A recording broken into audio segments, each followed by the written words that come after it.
Le 24 juillet dernier, la Chine a lancé de nouvelles manœuvres militaires autour de Taïwan. Des dizaines d'avions de chasse ont franchi la ligne médiane du détroit, pendant que la flotte chinoise encerclait partiellement l'île. C'est l'une des nombreuses intimidations militaires dont on assiste depuis les années 50. Depuis sa création, Taïwan est toujours considérée comme une province sécessionniste par le Parti communiste chinois, et ce dernier s'oppose fermement à toute reconnaissance de son indépendance. Bien que le gouvernement taïwanais n'ait jamais officiellement proclamé son indépendance, Taïwan est totalement indépendant, démocratique et dispose de son propre système politique et économique. Tout a commencé en 1949, là où la guerre civile chinoise prend fin. D'un côté, Mao Zedong et les communistes prennent le pouvoir à Pékin, et de l'autre, les nationalistes du Kuomintang, dirigés par Chiang Kai-shek, fuient vers l'île de Taïwan. Résultat, deux Chines s'opposent. Dans les années 50, les États-Unis entrent en jeu. Ils signent un pacte de défense avec Taïwan, déploient leur flotte dans le Pacifique et empêchent toute invasion directe. Pendant la guerre froide, Taïwan sera un pion essentiel du bloc occidental, une vitrine capitaliste face au régime communiste. Puis dans les années 70, tout bascule. Les États-Unis reconnaissent officiellement Pékin comme le seul gouvernement chinois. Mais derrière le rideau, Washington continue d'armer Taïwan et de l'appeler un partenaire stratégique. Une ambiguïté volontaire qui persiste aujourd'hui, qu'on appelle l'ambiguïté stratégique. À partir des années 2000, la Chine change d'échelle. Son économie explose, son armée se modernise et le ton devient de plus en plus dur. Déjà en 1995-16, Pékin avait tiré des missiles près des côtes taïwanaises pour intimider les électeurs avant l'élection. Et depuis, les démonstrations de force se sont multipliées. Incursions aériennes, cyberattaques massives, campagnes de désinformation et pression sur les pays qui reconnaissent Taïwan diplomatiquement. Puis arrive Xi Jinping. Xi parle ouvertement d'une réunification inévitable et quel qu'en soit le prix. L'armée chinoise se prépare à bloquer, encercler ou envahir Taïwan d'ici la prochaine décennie. Aujourd'hui, le détroit de Taïwan est un des endroits les plus militarisés au monde. Des avions chinois franchissent la ligne médiane presque tous les jours pendant que les États-Unis envoient leurs destroyers en patrouille de liberté de navigation. Les médias chinois évoquent une réunification historique pendant que Taïwan se prépare à résister. Officiellement, personne ne veut la guerre, mais tout le monde s'y prépare. Et derrière cette démonstration de force se cache bien plus qu'une querelle de frontières ou d'idéologie.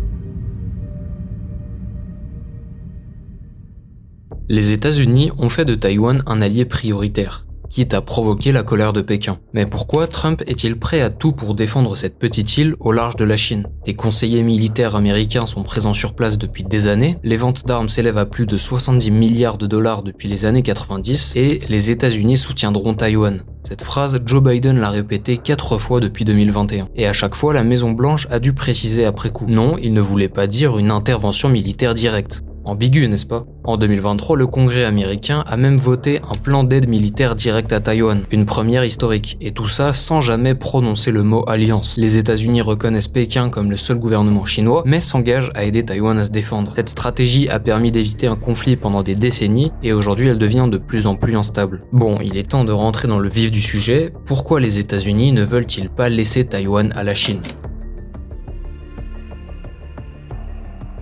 Voici à quoi ressemble le champ de bataille du XXIe siècle. Une minuscule plaque de silicium, plus fine qu'un cheveu, gravée de milliards de transistors invisibles à l'œil nu. Ces petits rectangles métalliques font tourner nos téléphones, nos voitures, nos avions, nos ordinateurs et nos missiles. Sans elles, plus rien ne fonctionne. Ce sont des puces électroniques ou semi-conducteurs. Et la puissance qui les maîtrise le monde moderne. Chaque objet connecté, chaque réseau et chaque arme moderne en dépend. Ces puces sont devenues le sang numérique qui fait battre le cœur de notre civilisation. Si le pétrole a été le nerf de la guerre du XXe siècle, les semi-conducteurs sont celui du XXIe. Sans eux, on n'a plus d'armée, plus d'économie mondiale. Mais contrairement au pétrole, ces puces sortent de machines capables de graver la matière à l'échelle de l'atome, dans des usines si complexes que la moindre particule de poussière peut tout détruire. Aujourd'hui, la majorité de ces usines se trouvent concentrées sur un seul point du globe, une île montagneuse située à 180 km des côtes chinoises. Taïwan. Une poignée d'ingénieurs fabrique chaque jour les composants qui font tourner la planète. Si ces lignes de production s'arrêtaient demain, le monde entier des banques aux armées plongerait dans le silence. À la fin des années 70, Taïwan est encore un pays pauvre, une économie tournée vers le textile, l'assemblage et la sous-traitance. Mais il y a une obsession qui commence à naître dans les cercles du pouvoir. Ne plus jamais dépendre des autres. Le gouvernement lance alors un pari fou.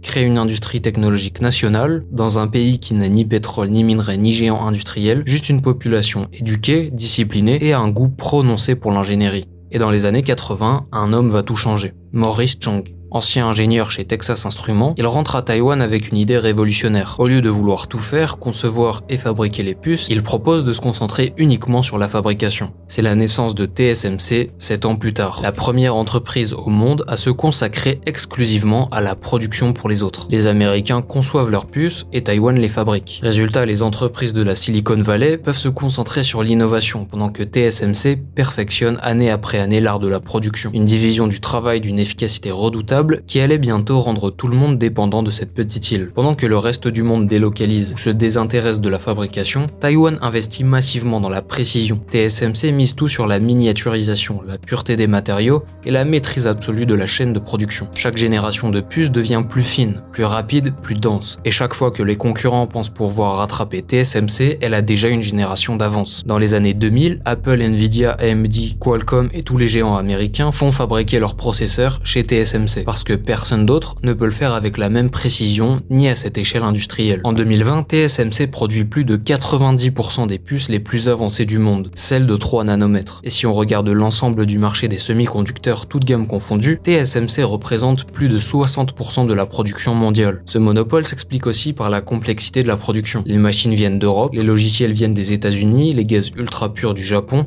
et la production est restée à Taïwan. Et tout ça, Pékin le sait et Washington aussi. Aujourd'hui, les États-Unis ont compris à quel point leur propre économie dépendait de Taïwan. Quand la pandémie a désorganisé les livraisons en 2020, les usines automobiles américaines ont dû fermer pendant des mois. Même les fabricants d'armes ont ralenti leur chaîne de production. Résultat, Washington a lancé une contre-offensive industrielle. En 2022, le CHIPS Act débloque plus de 50 milliards de dollars pour relocaliser la production de semi-conducteurs aux États-Unis. Intel, Samsung et TSMC eux-mêmes ont commencé à construire des usines en Arizona. Mais même avec cet argent, il faudra des années pour atteindre le niveau de Taïwan. Le savoir-faire taïwanais s'est bâti sur 30 ans d'avance technologique. Pékin, de son côté, rêve d'autosuffisance. Le Parti communiste a investi des centaines de milliards dans son industrie des semi-conducteurs, soutenant des entreprises comme SMIC, Yangtze Memory ou Huahong. Depuis quelques années, les États-Unis ont mis en place des sanctions technologiques massives contre la Chine. L'objectif officiel était d'empêcher que des entreprises chinoises utilisent des technologies avancées pour des applications militaires ou sensibles. Mais en réalité, le vrai but est beaucoup plus stratégique. Retarder l'ascension technologique de la Chine et protéger l'avance américaine et taïwanaise dans les semi-conducteurs. Concrètement, cela signifie que Pékin ne peut plus acheter les machines les plus avancées, comme celles utilisées pour graver les puces à 3 ou 5 nanomètres, ni les logiciels indispensables à leur conception. Même les entreprises alliées des États-Unis comme ASML aux Pays-Bas doivent respecter ces restrictions. Résultat, malgré des investissements colossaux, la Chine reste en retard d'une génération technologique, dépendante de Taïwan pour les puces les plus avancées. Et c'est là que tout se joue. Si la Chine reprenait Taïwan, elle prendrait aussi le contrôle de TSMC, et donc du cœur de la production mondiale. Ce serait un tremblement de terre. Pour Washington, le calcul est simple. Si Xi met la main sur Taïwan, il met la main sur la technologie la plus stratégique du siècle. Et ça, c'est inacceptable. Derrière les discours sur la démocratie, la liberté ou l'indépendance, il y a une réalité beaucoup plus froide. Les États-Unis défendent avant tout leur hégémonie technologique. Derrière chaque discours sur la démocratie ou la souveraineté se cache une guerre économique et technologique. Les États-Unis cherchent à freiner l'ascension de la Chine, protéger leurs industries et sécuriser leur chaîne d'approvisionnement. Et la Chine, de son côté, cherche à s'émanciper de la dépendance étrangère et à contrôler une technologie critique pour devenir la puissance dominante du XXIe siècle.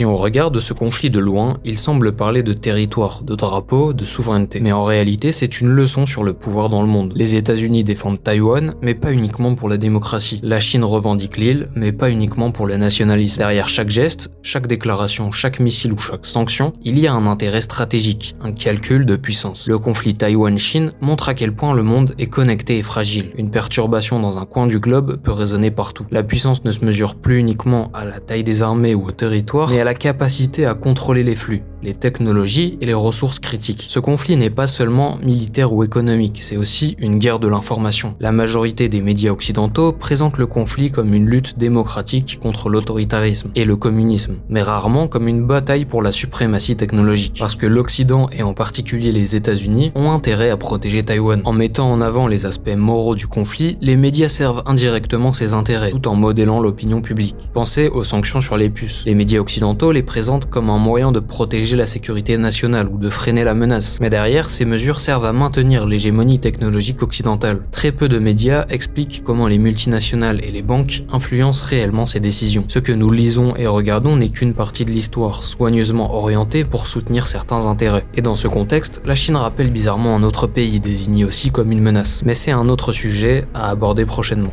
Alors abonne-toi.